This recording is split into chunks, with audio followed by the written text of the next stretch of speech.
네, 오늘은 우리 용스터디 함께하는 신학공부 기독론 김동건 교수님의 그리스도론의 역사 같이 보고 있고요. 오늘은 제10장 12, 13세기의 그리스도론 보도록 하겠습니다.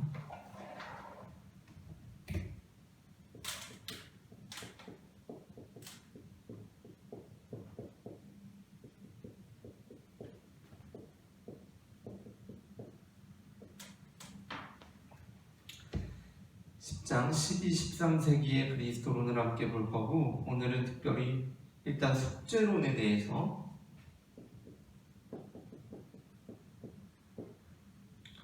보게 될 거고, 둘째로는 실제론과 유명론에 대해서 짧게 볼 거고요.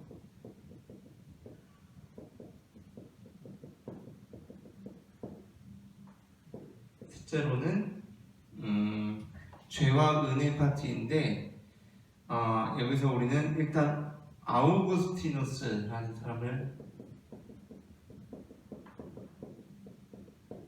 잠깐 보고요. 아우구스티누스는 12, 13세기의 그리스도론에 해당되지는 않지만 죄와 은혜라는 그 소제목 안에서 이제 잠깐 다루어지는 부분입니다.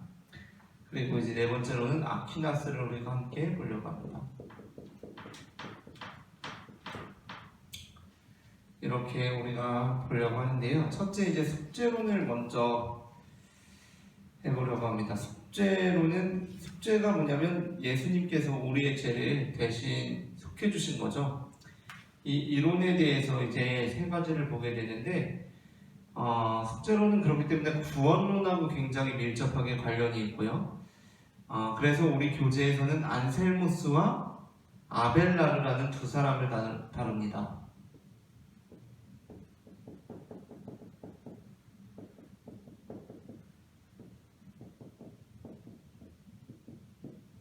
안셀무스와 아벨라르라는 이 두 사람을 다루고, 또 이 이전에 앞서서 속죄론과 관련해서 이론을 펼쳤었던 우리 교재에서도 이전에 나왔던 이레니우스라는 사람의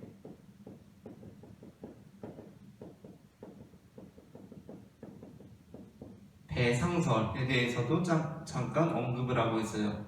배상설이라는 건 어떠한 것이냐면, 우리가 인간이 죄를 범함으로 인간이 마귀의 포로가 됩니다. 인간이 마귀의 포로가 되었고, 그에 대해서 하나님께서는 마귀에게 몸값을 지불하셔야 하는 상황이 되시는 거죠. 그래서 그것이 배상입니다. 그래서 몸값을 지불해야 하는 상황이 되셨고, 그에 대한 몸값으로서 그리스도께서 우리의 죄를 속죄하신 거죠. 그것이 바로 이레네우스의 속죄론이라고 이렇게 교재에서 말을 하고 있고, 99페이지를 우리가 잠깐 보겠습니다. 교재 99페이지를 보면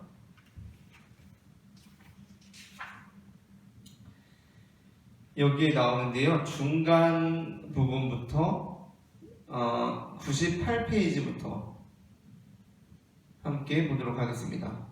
이레네우스는 98페이지 속죄와 승리자 예수, 여기부터 보겠습니다. 이레네우스는 그리스도의 구원을 독립된 사건이 아니라 하나님의 경세 안에서 보기 때문에 대단히 역동적이다. 이레네우스는 십자가와 부활도 대속적 차원에서 해석한다. 이레네우스는 죄와 죽음을 지배하는 힘을 마귀로 본다. 마귀는 하나님의 피조물인 인간을 시기하여 하나님과 인간 사이를 적대적으로 만들었다. 하나님을 거역한 인간은 마귀의 세력에 들어갔고 마귀의 자녀가 되었다. 그러나 하나님은 인간을 불쌍하게 생각하여 적대감을 마귀에게로 돌렸다. 포로가 된 인간을 구원하기 위해서는 전능하신 말씀이 인간이 되어 그 피로 인간을 구원하는 길밖에 없다. 그리스도는 마귀의 포로가 된 인간을 위해 속전으로 자신을 내어주었다. 그러나 인간을 죽음에서 대속한 그리스도는 죽음에 머물지 않고 부활함으로 최후의 승리자가 된다. 그리스도는 죄의 죽음 그리고 마귀를 향해 결정적인 승리를 하였다. 라고 이렇게 하고 있고, 이후에는 이제 이 주장에 대한 어떠한 한계들이 그렇게 함께 이제 기술되어 있습니다. 근데 이제 여기에서도 중요한 건 뭐냐면 불가피성입니다. 불가피성. 우리가 앞에서도 99페이지에서 봤던 것처럼 어떻게 말하고 있죠? 999페이지에서 말한 것처럼 그리스도 여기에서 둘째 줄에 포로가 된 인간을 구원하기 위해서는 전능하신 말씀이 인간이 되어 그 피로 인간을 구원하는 길밖에 없다라고 이렇게 전제하고 있는 것이죠.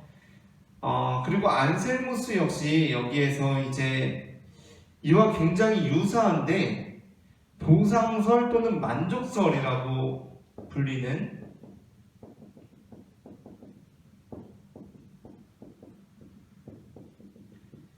이제 이 책을 쓰신 김동건 교수님께서는 이러한 명칭이 썩 만족스럽지는 않고 오해를 살만하다라고 이렇게 기록하고 계신데 보상설이라는 것은 여기에서 이제 핵심적으로 다른 것이 무엇이냐면 우리의 죄, 인간의 죄를 무엇으로 보냐면 빚으로 본다는 겁니다. 빚. 부채로 본다는 거죠. 365페이지에 보게 되면 맨 아래에서 둘째 줄 안셀무스의 속죄론이 갖는 기본 구조는 죄와 용서의 관계를 부채로 보는 것이다. 여기서 죄와 속죄의 의미를 이해해야 한다. 안셀무스는 죄를 부채로 본다 라고 이렇게 말하고 있습니다. 그래서 죄를 부채로 보고 하나님께서 그 부채를 탕감해 주신 거죠. 그래서 이제 우리가 복음서에도 보게 되면 사실 죄를 부채, 빚으로 그렇게 원어상 기록되어 있는 부분들이 많죠. 그리고 주기도문에도 보면 사실은 우리가 우리에게 죄 지은 자를 사하여 준 것 같이 우리 죄를 사하여 주옵시고라는 것이 사실은 빚을 의미하고 있거든요. 그러한 면에서도 의미 있는 그러한 이론이라고 할 수 있겠고 이 이론에서 역시 367페이지 첫 번째 문단이 시작되는 것을 보면 여기서 안셀무스의 대속 사상을 엿볼 수 있다. 죄가 그냥 면제될 수는 없다. 사람은 죄의 보상 없이는 구원받을 수 없다. 이것이 안셀무스의 대속 사상의 기본이다. 불가피성을 말하고 있어요.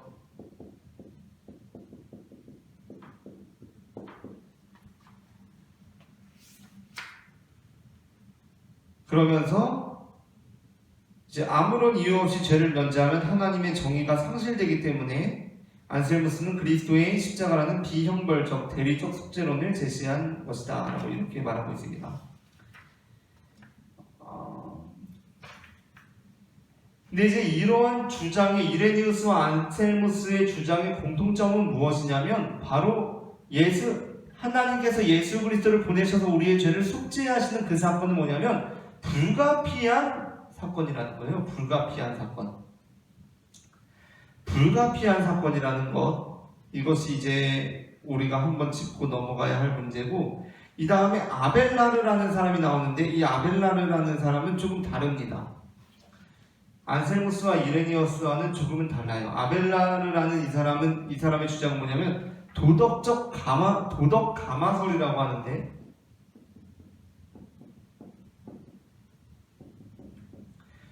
그러니까 이레니우스와 안셀무스에 있어서 강조되는 것은 무엇이냐면 우리를 구원하시는 사건으로서의 십자가예요.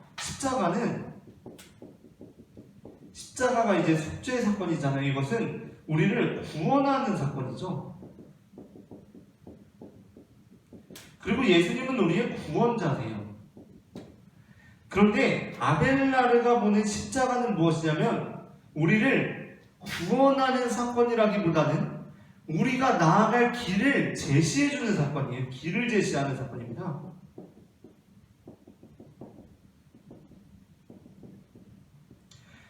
그래서 우리는 예수 그리스도의 십자가를 통하여서 예수 그리스도를 고백할 때 우리의 구원자라고 고백하는 것이 아니라 예수 그리스도를 어떻게 고백하냐면 우리의 교사로서 고백한다는 건 교사. 예수 그리스도를 우리의 교사로 고백한다라는 것입니다. 그래서 십자가 사건은 구원자로서의 예수 그리스도가 아니라 우리에게 교사로서의 예수 그리스도를 제시한다라는 거예요. 우리가 이제 교제를 보게 되면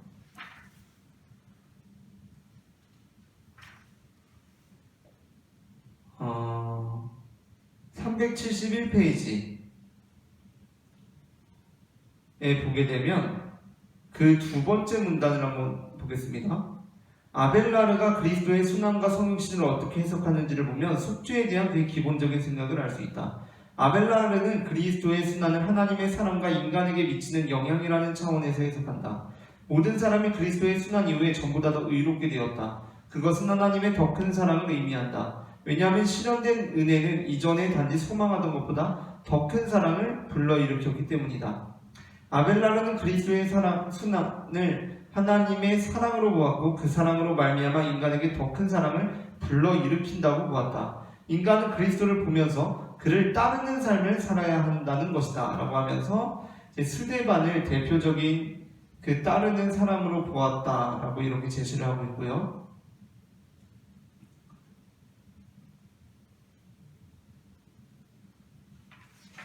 이것이 이제 아벨라르의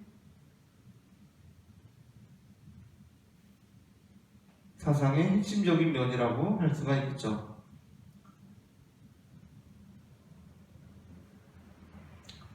자, 그런데 우리가 여기에서 이제 하나 생각해 볼 것은 무엇이냐면, 과연 하나님께서는 우리의 죄를 대속하시기 위해서 값을 지불하는 것이 불가피했느냐라는 부분이에요. 그러니까 이제 이 부분에 대한 저의 생각을 한번 이야기를 해보려고 하는데, 물론 우리가 기존의 신학적인 전통에 서서 그들의 신학적인 전통을 그대로 받아들이고 수용하는 것도 굉장히 의미 있는 일이지만, 그리고 우리가 그들이 굉장히 위대한 사상가였다는 것을 거부하는 것은 아니지만, 그러나 그럼에도 불구하고 의구심이 드는 부분이 있어요. 뭐냐면 어떠한 원칙들과 원리들이 과연 하나님보다 더 우선할 수 있느냐라는 겁니다. 그러니까 하나님께서는 이 세상을 창조하신 분이시고 우주의 모든 원리를 창조하신 분이시잖아요. 그런데 우리가 앞선 기술들에서도 보았지만 인간의 죄를 대속하는 길은 그 길밖에 없다라거나 인간의 죄를 용서하기 위해서는 반드시 그렇게 해야만 한다. 그것이 이론적으로 맞다. 그것이 논리적이다. 상식적이다라는 그런 원리들이 과연 하나님을 제한할 수 있느냐라는 겁니다. 거기에 대해서 우리가 생각해 볼 필요가 있다는 거예요. 그래서 지금까지 저는 하나님께서는 우리의 죄를 용서하시기 위해서 반드시 예수 그리스도를 보내셔서 십자가에서 죽게 하셔서 우리의 죄를 대속하실 필요는 없으셨다라고 보는 입장이에요. 그러한 면에서 기존 전통하고는 상당히 다른 입장이라고도 할 수가 있겠죠. 그런데 그렇게 생각하는 이유는 무엇이냐면 앞서 말씀드린 것처럼 어떠한 원리가 하나님보다 우선할 수는 없거든요. 하나님도 반드시 이렇게 하셔야만 돼 라고 우리가 말할 수 있을까? 인간의 죄를 대속하기 위해서, 용서하기 위해서는 반드시 어떠한 것이 지불되어야만 하는 이 원리, 그것이 하나님을 제한할 수 있을까? 하나님도 반드시 이 룰에 따르셔야만 할까? 라는 겁니다. 저는 그럴 수 없다고 생각해요. 하나님께서는 그 룰들을 다 만드신 분이시고, 그렇기 때문에 그 룰들을 하나님께서는 폐기하실 수 있는 분이시고, 하나님께서는 그 모든 것을 초월하실 수 있는 분이세요. 그것을 우리가 생각하는 게 저는 중요하다고 생각하거든요. 왜 그러냐 하면 하나님께서 반드시 그렇게 하셔야만 했기 때문에 우리의 죄를 대속하시기 위해 예수 그리스도를 보내셨다면 그것은 굉장히 정당한 사건입니다. 그렇죠? 정당한 일이에요. 정당성적인 면에서 안셀무스의 보상설과 만족설에 합치하는 사건이죠. 그러나 그것이 하나님께서 우리를 향하신 크신 사랑을 나타낸다고 저는 생각하지 않았어요. 왜 그랬냐면 우리가 마태복음을 강해하면서 그리고 이것과 더불어서 하우어스를 함께 보기도 했는데, 그 하우어스를 보면서 우리가 마태복음을 특별히 보면서 하나 발견했던 것은 무엇이냐면 예수님께서 십자가에 달리시기 전에 향유를 부은 여인이 나옵니다. 예수님께 향유 한 옥합을 다 부어버린 여인이 나와요. 그에 대해서 예수님께서 이것을 너희는 기념하라고 하시거든요. 그리고 낭비한 사건에 대해서 예수님께서 그것을 통하여서 자신의 장래를 기념하게 하시거든요. 낭비. 이 낭비라는 주제입니다. 하나님께서는 반드시 그렇게 하시지 않으셨어도 되는데 그렇게 행하신 사건으로서 예수님께서 자신의 십자가 사건을 나타내고 있는 거거든요. 그러니까 무슨 몸값을 지불하거나 빚을 갚는 것은 낭비하는 게 아니잖아요. 이건 낭비가 아니에요. 마땅히 지불해야 할 값을 지불하는 겁니다. 그런데 그것을 지불할 필요가 없어요. 그런데도 불구하고 지불하는 것이 무엇이냐면 바로 낭비거든요. 낭비. 예수님께서는 자신의 십자가 죽음을 낭비라고 생각하셨어요. 낭비. 그렇게 하지 않아도 되는데 그렇게 하는 거예요. 그렇다면 그렇게 하지 않아도 되는데 왜 그렇게 할까? 물론 이 낭비는 우리가 그냥 아무렇게나 살고 내 맘대로 살고 사치스럽게 살면서 낭비하는 것을 의미하는 게 아니죠. 왜 낭비할까요? 왜 낭비를 하죠? 내가 다른 사람을 사랑할 때, 내가 다른 사람을 대접하고 싶을 때 우리는 낭비한다는 겁니다. 낭비. 그 낭비함을 통해서 우리는 알 수 있어요. 뭘 알 수 있죠? 이 사람이 나를 이만큼 생각하는구나를 알 수 있다는 거예요. 물론 이제 우리가 뭐 한 가족이 되고 한 경제적으로 한 배를 타게 되면 이 사람이 나를 위해서 낭비해도 그것이 아깝게 느껴질 수가 있겠죠. 그렇죠? 아니 남편하고 아내가 한 생활 공동체인데 남편이 막 아내한테 명품백을 막 선물하는 거예요. 네? 생일에. 그러면 그게 기쁘기도 하지만 한편으로는 어때요? 아니 이걸 왜 사? 지금 생활비가 빠듯한데 이렇게 되잖아요. 그렇죠? 근데 그런 걸 얘기하는 게 아니라 잔치를 베풉니다. 잔치를 베푸는데 음식을 적당히 준비할 사람이 있을까요? 적당히 먹게끔 준비를 했으면 와서 먹은 사람들이 어떻게 생각할까요? 충분히 대접받았다고 생각할까요? 이 주인이 우리를 충분히 생각했구나, 충분히 사랑하는구나 라고 생각할까요? 그렇지 않겠죠. 물론 여러 가지 환경 문제도 있고 해서 요즘은 적당히 준비하기도 해야겠지만 넉넉히 준비하는 거잖아요. 넉넉히. 낭비하는 거죠. 낭비함으로써 무엇이 드러나죠? 그렇게 안 해도 되는데 한 거예요. 그렇게 안 해도 되는데 했다는 것은 하나님께서 우리를 향하신 큰 사랑이 더 드러나는 사건이 된다는 겁니다. 그러한 면에서 속죄론을 우리가 어떻게 이해해야 하느냐, 그리고 전통적인 생각을 우리가 어떻게 해석해야 하느냐를 다들 자기 나름대로의 해답을 찾는 것이 중요하겠다라는 생각을 하게 되고요. 그러한 의미에서 제 얘기를 잠깐 들려드렸고, 다음으로는 이제 실제론과 유명론이라는 것에 대해서는 잠깐 이제 언급을 하고 지나가려고 하는데요. 실제론과 유명론이라는 것은, 실제론이라는 건 일단 실제론이라는 것은 무엇이냐면 어떤 개념들이 실제한다는 겁니다. 실제 말 그대로 실제한다는 거예요. 예를 들자면 저도 있고 여러분도 있고 사람이 개별적으로 다 있잖아요. 그런데 어떤 그 사람이라는 개념이 있잖아요. 그 개념이, 사람이라는 개념이 실제로 있다, 실제한다 라는 게 바로 실제론입니다. 그게 아니라 유명론이라는 건 뭐냐면 사람은 그냥 개별적인 사람들만 존재하는 거고 사람이라는 그 개념은 실제하지는 않고 그냥 이름만 있다라는 것이 바로 유명론입니다. 이거에 대해서 이 교재가 어떻게 얘기를 하고 있는지 예를 들고 있어요. 376페이지의 맨 아랫줄에서 둘째 줄, 간단한 예로 설명을 해보자. 세 개의 붉은 돌이 있다. 실제론의 관점에서 보면 세 개의 돌들뿐만 아니라 세 개의 돌들이 공통적으로 가지는 붉음이라는 보편은 실제하며 형이상학적인 영역에 존재한다라는 겁니다.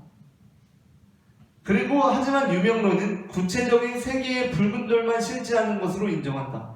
불금이라는 보편은 존재하지 않으면 단지 주관적인 개념일 뿐이다라는 겁니다. 이렇게 생각할 때 우리는 어떠한 생각이 드세요? 실제론이 맞을까요? 유명론이 맞을까요?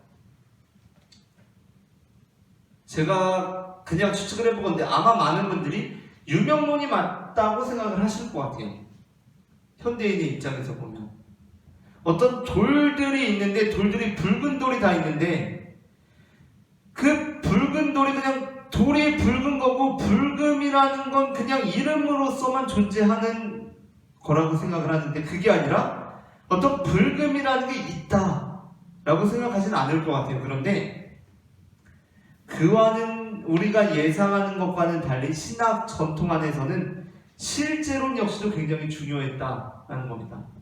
그래서 특별히 삼위일체론과 관련해서 우리 교재에서는 실제론이 어떻게 역할했는지를 기술하고 있고 마지막 381페이지에 이르러서는 교리사적으로 볼 때 전기 스콜라 시대 동안은 실제론이 우세하였고 후기 스콜라 시대에는 유명론이 강하게 대두되었다라고 이렇게 말하고 있습니다.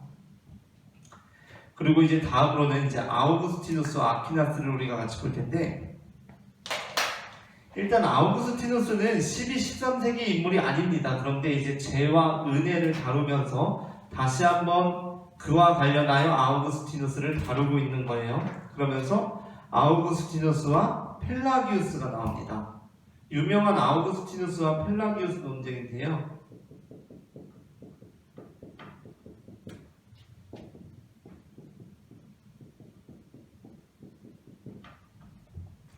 아우구스티누스와 펠라기우스 논쟁은 죄와 은혜와 관련하여서 굉장히 유명한 논쟁인데 딱 쉽게 말하자면 아우구스티누스 같은 경우는 은혜를 전적으로 강조한 입장이었어요. 은혜를.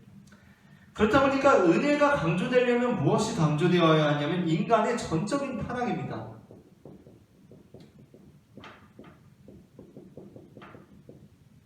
인간의 전적인 타락과 인간의 불가능함. 인간은 아무것도 할 수가 없어요. 그러한 것이 이제 강조된 거고 펠라기우스 같은 경우는 이와는 반대되는 입장이에요. 그렇기 때문에 은혜가 아니라 어떤 인간의 역할을 중요하게 생각합니다.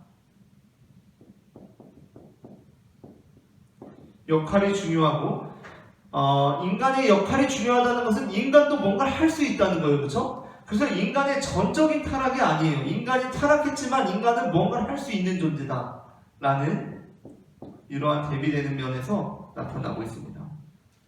이렇게 생각하게 되면 우리는 아마도 대부분 그치 우리는 다 은혜로 구원을 받았지 라고 생각을 하실 것 같아요. 그런데 제가 한번 이런 질문을 던져볼게요. 자, 그러면 태어나자마자 어떤 사고로 인해서 죽은 아이가 있을 수 있잖아요. 그렇죠? 영아들이죠. 완전 영아도 아니고 완전 영아죠. 신생아. 완전 신생아. 나자마자 죽었어요. 그럼 이 아이는 어떻게 되는 거죠? 이 아이는 첫째, 이 아이는 또 나자마자 죽었으니까 구원받는다. 2번, 나자마자 죽었지만 그래도 우리 모두에게는 원죄가 있으니까 얘도 구원받지 못한다. 어떤 게 있을 수 있을까요?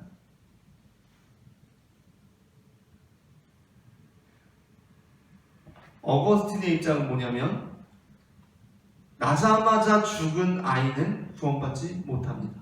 근데 잘 생각해보세요. 우리 교재에서도 말하고 있지만 펠라기우스는 정죄당한 사람이에요. 이단으로 정죄당한 사람입니다. 아우구스티누스가 정통이거든요.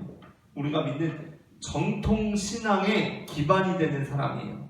그런데 생각해보세요. 나자마자 태어난 아이 구원 못 받아요. 왜? 우리는 다 원죄를 가지고 있기 때문에. 자, 387페이지 봅시다.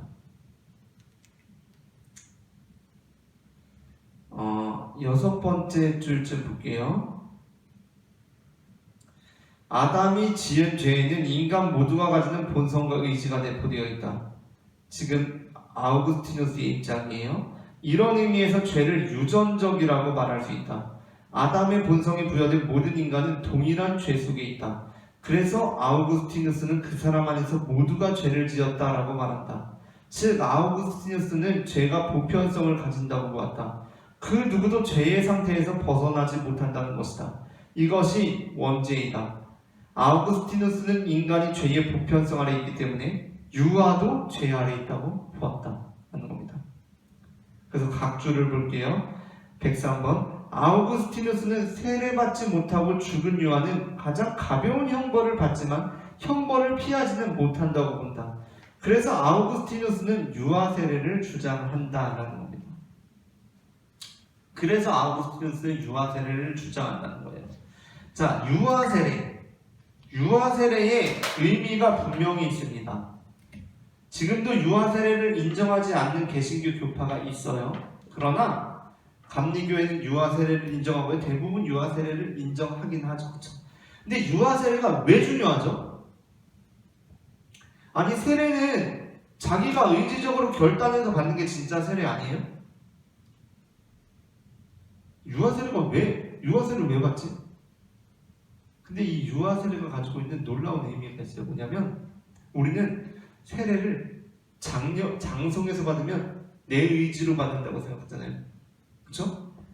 나 이제 기독교 믿음 생겼어. 나 이제 세례 받겠어. 그리고 세례 받는다고 생각하잖아요. 이게 세례의 굉장히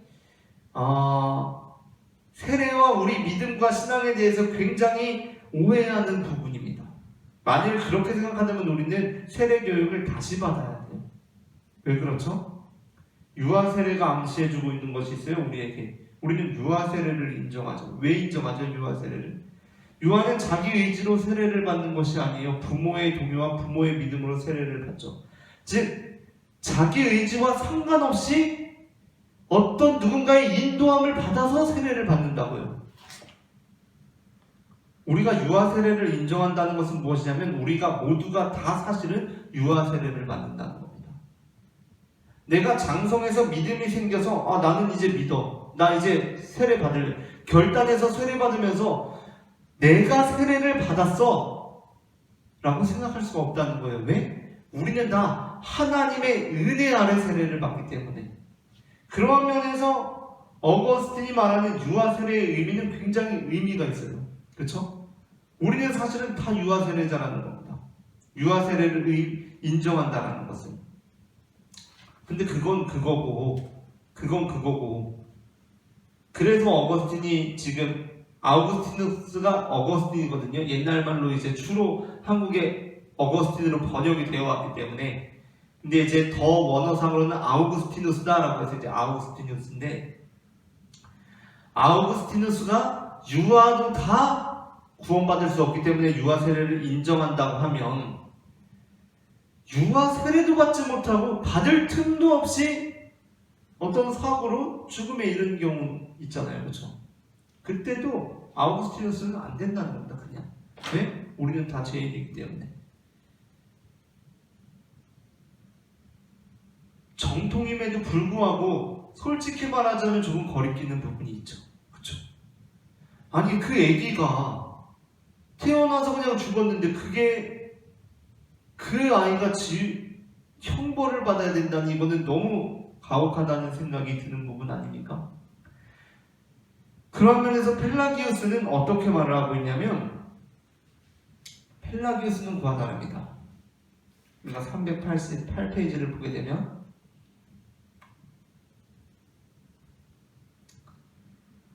펠라기우스 은혜라고 되어 있고 넷째 줄 펠라기우스는 인간의 성을 향한 자유의지를 인정하였고 죄의 보편성을 받아들이지 않았다.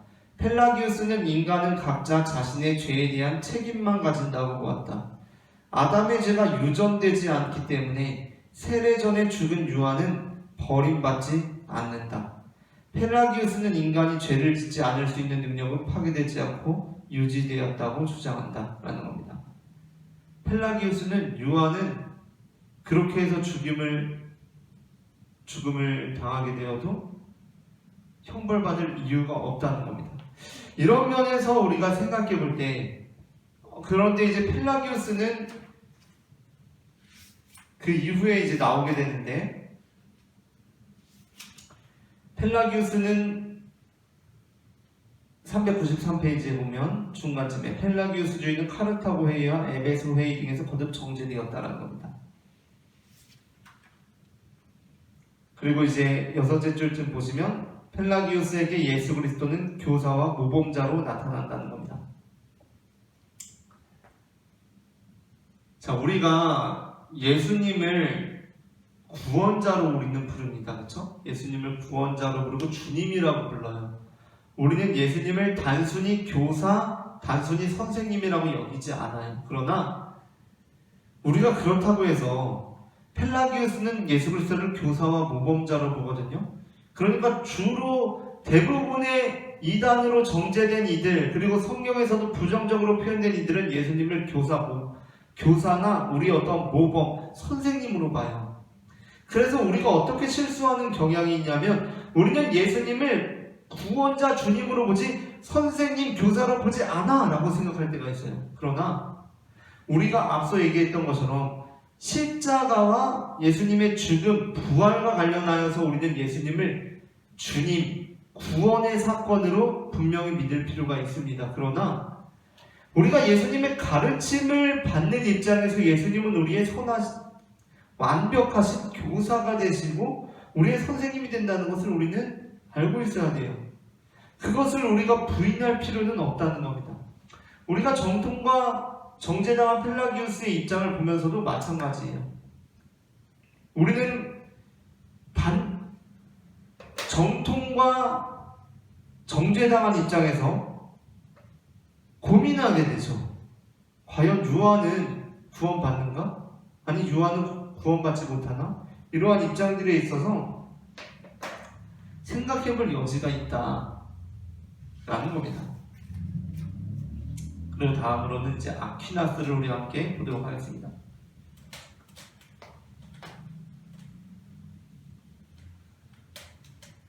오늘 이제 아퀴나스가 핵심인데, 교부 시대에 단 한 사람을 꼽으라고 하면 아우구스티누스고요. 중세 시대에 단 한 사람을 꼽으라고 하면 바로 이 아퀴나스입니다. 근데 아퀴나스 같은 경우는 사실 개신교 입장에서는 그렇게 친숙하진 않아요. 오히려 천주교의 사상가라고 그렇게 인정하는 경향이 있는데, 어쨌든 아퀴나스를 함께 보겠습니다. 우리가 일단 아퀴나스를 보면서 처음에 여기서 나오고 있는 것은 뭐냐면, 아퀴나스 같은 경우는 이성을 굉장히 존중했다는 거예요. 신앙과 이성을 상호 보완적인 관계로 보았다는 겁니다. 그러니까 이성이라고 하는 것은 무엇이냐면 특별히 철학을 의미하거든요. 여기에서는. 그러니까 철학을 성경에도 보면 무슨 철학을 굉장히 부정적으로 표현한 구절이 있어요. 그러나 중세시대 천년을 상징하는 기독교 신앙에서 빼놓을 수 없는 엄청난 사상가인 아퀴나스가 철학을 신학과 상호 보완적인 관계로 보았다는 것. 그리고 여기에서 이 당시에 철학이라는 것은 과학을 포함하는 거거든요. 과학을 포함하는 의미에서의 철학을 신학과 상호 보완적인 관계에서 놓았다는 것. 그리고 믿음과 이성 역시 상호 보완적인 관계로 놓았다는 것. 이거를 이제 이해하는 것이 중요할 것 같고, 아퀴나스를 우리가 다루면서 빼놓을 수 없는 것이 바로 400페이지에 나오는 신존재 증명입니다. 여기에 이제 신존재 증명이 5가지로 나오고 있어요. 이제 그걸 쭉 읽어보면, 첫째, 가장 분명한 길로서 운동으로부터 얻어진다. 제1운동자가 신이다. 둘째, 세계의 원인들로부터 알 수 있다. 최초의 원인이 신이다. 세계의 가능적 존재와 필연적 존재로부터 유추한다. 넷째, 세계의 단계들로부터 취해진다.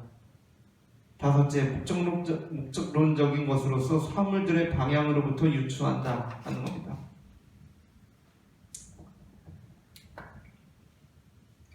우리 무슨 얘기냐면 쉽게 이야기를 하자면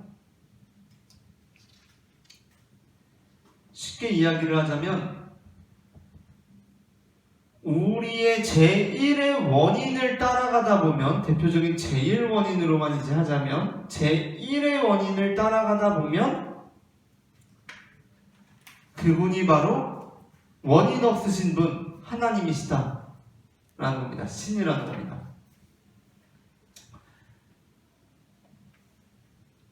제1원인을 따라가면 하나님이 된다라는 건데, 자, 우리가 이렇게 이해를 해볼 수 있겠죠. 우리는 다 어쨌든 어머니로부터 태어났잖아요. 어머니로부터 태어났고 그 제1의 원인.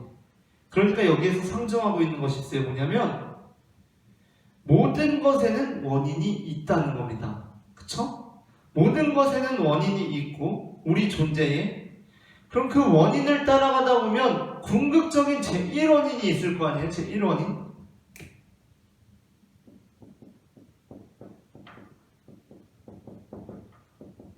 그것이 바로 신이라는 겁니다. 그런데 여기서 아주 이제 흥미로운 게 있어요. 뭐냐면 우리의 제1원인이 신이라고 했을 때 이것은 언제나 도전받을 수 있습니다. 어떻게 도전받을 수 있죠? 아니 그러면 제1원인도 원인이 있을 거 아니야 라는 겁니다. 그러니까 여기서 우리가 잘 생각해야 되는데 제1원인이라는 것의 속성은 뭐냐면 원인이 없다는 거예요. 원인이 없다. 그렇죠? 원인이 없는 게 바로 제1원인이거든요. 제1원인은 원인이 없다는 속성을 가지고 있어요. 그게 바로 신이에요. 근데 누가 이렇게 도전을 해? 아니 근데 세상에 원인이 없는 게 없다며. 그럼 제1원인도 원인이 있는 거 아니야? 라고 물어봐요. 그때 아퀴나스는 어떻게 대답할까요?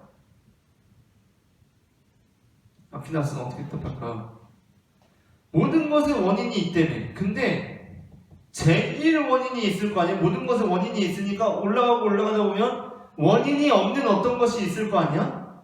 그게 신이야. 아니 근데 원인이 없는 게 어딨어? 제1원인도 원인이 있겠지. 그러면 아퀴나스는 어떻게 말할까요? 아니 제1원인은 원인이 없어. 원인이 없는 게 제1원인이니까 이렇게 말할까요? 이게 아닙니다. 그럼 어떻게 얘기할까요? 그래? 제1원인도 그럼 원인이 있겠지. 근데 그 순간 이건 제1원인이 아니에요. 그 순간 이건 제1원인이 아니고 이게 제1원인이죠. 그러면 이게 신이네요. 그러니까 우리가 물음을 던지는 순간 우리 스스로 이 소용돌이에 빠져들 수밖에 없는 거예요. 제1원인도 원인이 있겠지. 그래 그럼 제1원인도 원인이 있어. 그럼 그게 제1원인이고 그게 신이야. 그럼 이거의 원인은 뭔데? 이것도 원인이 있어. 이것도 원인이 있겠지. 그럼 그게 제일 원인이고 그게 신이야. 라는 답이 된다는 겁니다. 그러니까 이 질문 자체가 불가능한 질문으로 만들어버리는 거예요. 이 질문 자체가. 제1원인에 또 원인이 있겠지라는 질문은 제1원인한테는 불가능한 거예요. 왜? 제1원인은 원인이 없기 때문에.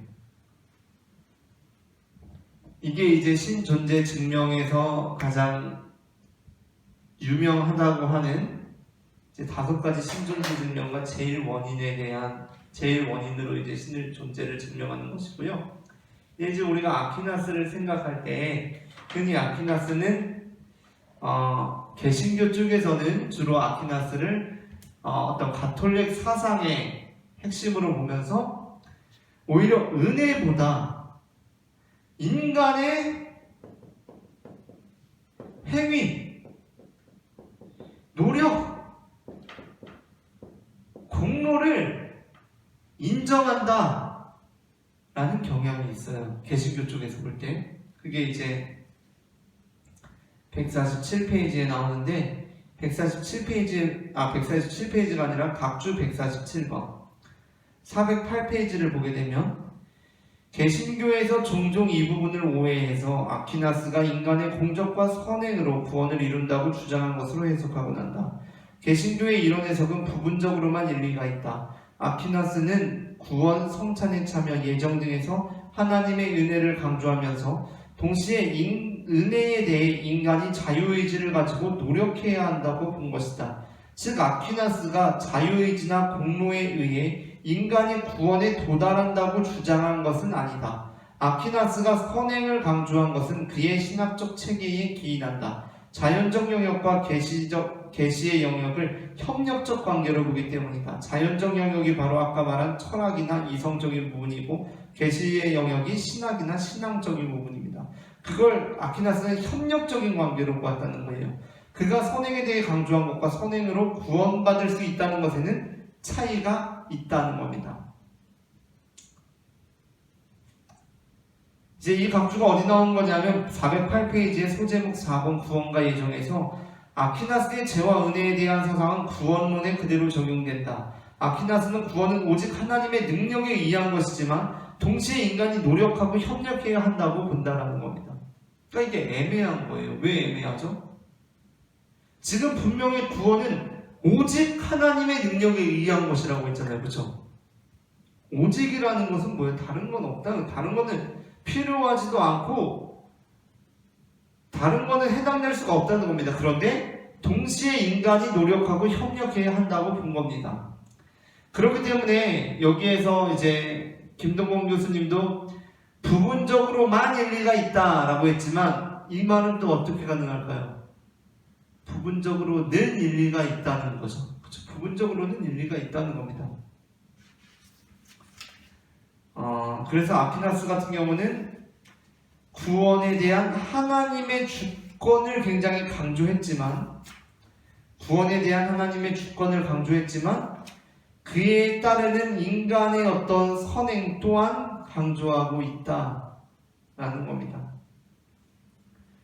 그래서 우리가 이제 이렇게 보게 되면 인간의 행위, 노력, 공로를 강조한다는 것은 뭐예요? 인간도 뭔가를 할 수 있다는 거잖아요. 인간의 가능성을 말하고 있는 거잖아요. 그렇다면 이것은 아까 누가 생각나요 지금? 펠라기우스. 정죄당한 사람이 생각난다는 겁니다. 우리는. 아니 전적인 은혜가 아니라 인간도 뭔가를 할 수 있다고? 인간이 노력할 수도 있다고? 인간의 공로도 있다고? 라는 쪽으로 나가게 되잖아요. 그래서 이제 이렇게 정리가 되고 있어요. 413페이지 중간 부분. 아퀴나스의 죄와 은혜, 즉 그의 구원론에 대한 평은 여러 시각에서 할 수 있다. 아퀴나스가 인간의 자유의지를 사용해서 선행에 참여하도록 했기 때문에 믿음이 아니라 선행이 구원의 원인이 되는 사상을 발현했다는 주장이 있다. 인간이 자신의 구원에 필요한 양보다 더 많은 공적을 쌓을 수 있다는 아퀴나스의 사상을 결부해서 보면 어느 정도 타당한 평이다. 나아가 아퀴나스의 은혜와 자유의지를 신인 협동설로 보거나 펠라기우스적인 요소가 있는 것으로 보기도 한다. 하지만 아퀴나스의 사상에서는 공적에 따라 은혜가 주어지지 않는다는 점, 칭의와 믿음의 시발이 인간에게 귀속되지 않는다는 점에서 펠라기우스와 명백히 다르다라는 겁니다. 그러나 이제 이 이후에도 계속해서 나오지만 이러한 여지가 계속해서 나올 수밖에 없는 거예요. 이 이후에도 이제 하나님의 은혜와 계시에 대한 논쟁으로 바르트와 브루너의 논쟁을 다루고 있죠.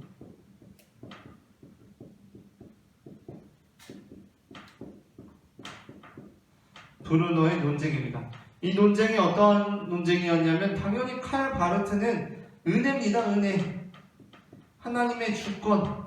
인간은 할 수 있는 게 있어요? 없어요? 인간은 아무것도 없어요. 인간은 그냥 완전히 전적이 타락한 죄인입니다. 그런데 브루너는 어떻게 주장을 했느냐?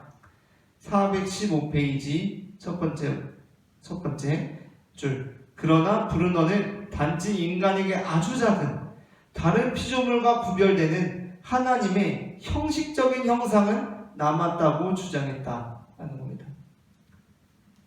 그러니까 사실 여기서 뭐 하나님의 형상이 아까 그 인간에게 남아있는 하나님의 긍정적인 가능성들이거든요. 인간이 뭔가 선을 행할 수 있고 인간의 구원을 위해 나아갈 수 있고 결단할 수 있고 이런 여지들이에요.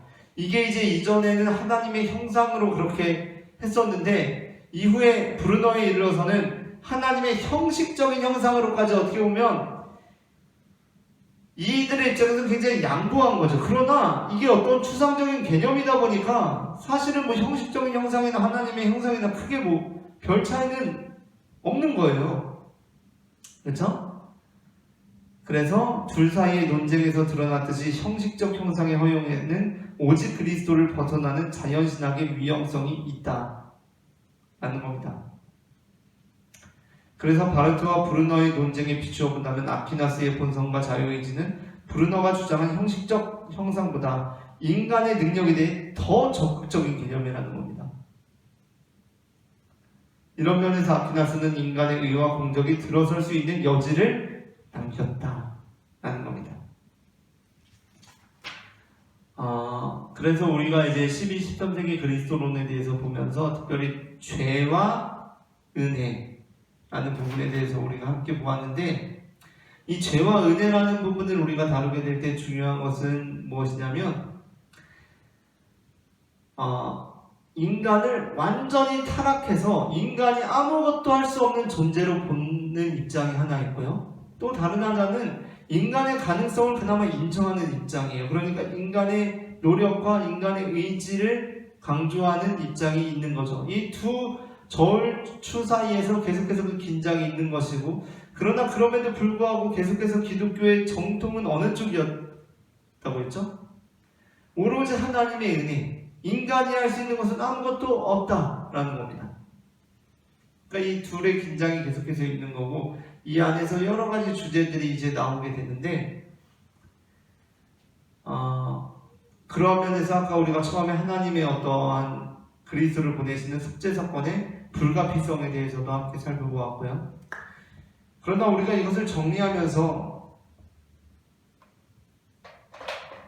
우리가 다루게 되는 것은 무엇이냐면, 우리가 정통적으로 그리고 우리가 하나님과의 관계에서 주장하는 입장이, 우리가 하나님과의 관계에서 고백하는 우리의 입장이라는 건 뭐냐면, 우리는 아무것도 한 게 없고 우리는 완전히 타락했고 우리가 행한 것은 아무것도 없는데 하나님께서 우리를 은혜로 구원해 주셨다는 겁니다. 그러니까 이 입장 안에서 우리가 아까 이야기를 한 것처럼 어떤 유아들이 구원받을 유아들 또한 형벌에 처해지게 되고 이런 파생되는 여러 가지 주제들이 있어요. 그러나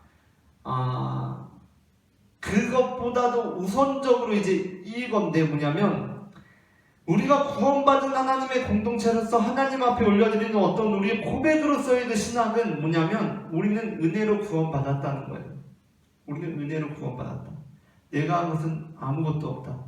나는 완전한 죄인이고 완전히 타락했고 내가 할 수 있는 것이라고는 아무것도 없었는데 하나님께서 나를 그리스도를 보내셔서 구원해 주시고 십자가 죽음을 통해서 내 모든 죄를 대속해 주시고 난 그 은혜로 구원을 받았다는 겁니다. 이게 바로 우리의 믿음이고 우리의 신학이고 우리의 신앙이에요. 그런데 그렇다고 해서 정죄받은 펠라기우스주의, 그리고 아퀴나스가 여지를 남겨두고 있는 어떤 인간의 어떤 선행, 이러한 하나님의 형상, 이러한 것들은 뭐냐? 이런 것들은 우리가 계시적으로 알게 되는 하나님께서 우리에게 주시는 말씀이라고 저는 생각해요. 우리가 복음서를 보다 보면 병자들이 예수님의 은혜로 고침을 받습니다. 실제로 그들이 행한 일은 아무것도 없다고 할 수 있어요. 그러한 상황 속에서 내가 예수님한테 나가서 고쳐달라고 해서 내가 고침받았지 라고 말한다면 그 사람은 뭔가 크게 잘못된 생각을 하고 있는 거죠. 예수님께 고침받은 입장에서 내가 예수님한테 나왔고, 아니 예수님 뭐 만졌고 다 내가 한 건데, 내가 고쳐달라고 했는데 라고 말하는 건 말도 안 되는 소리예요. 우리가 한 건 아무것도 없어요. 예수님께서 오로지 은혜로 우리를 그냥 고쳐주신 거예요. 눈 보이게 해주셨고 못 걷는데 걷게 해주셨어요. 그런데 예수님께서 뭐라고 말씀하시죠? 예수님께서 교리적으로 신학적으로 너는 은혜로 구원받은 거다, 네가 병 고침 받는 건 은혜로 된 거야 라고 말씀하시나요? 아니죠. 예수님께서 네 믿음으로 구원받았다. 네 믿음이 너를 구원하였다 라고 말씀해 주세요. 이게 바로 하나님과 우리의 관계거든요. 우리의 신학은 뭐냐면 우리는 은혜로 구원을 받았다는 거예요. 그런데 그 이면에 또한 무엇을 가지고 있냐면 하나님께서 우리에게 네 믿음이 너를 구원하였다 라고 말씀해 주신다는 겁니다. 그러니까 이 죄와 은혜, 인간의 전적인 타락과 어떤 인간의 가능성을 인정하는 이러한 신학의 대립과 긴장을 우리가 이해해야 할 때 사실 우리가 하나님과의 어떠한 관계에 있는가, 그리고 우리는 하나님께 어떠한 신앙의 고백을 올려드리고 어떠한 하나님의 계시의 말씀을 듣는가, 그 관계가 굉장히 중요하다는 겁니다. 오늘은 여기까지 하고요. 다음번에는 그 다음 장 11장 14, 15세기의 그리스도인으로 보도록 하겠습니다. 감사합니다.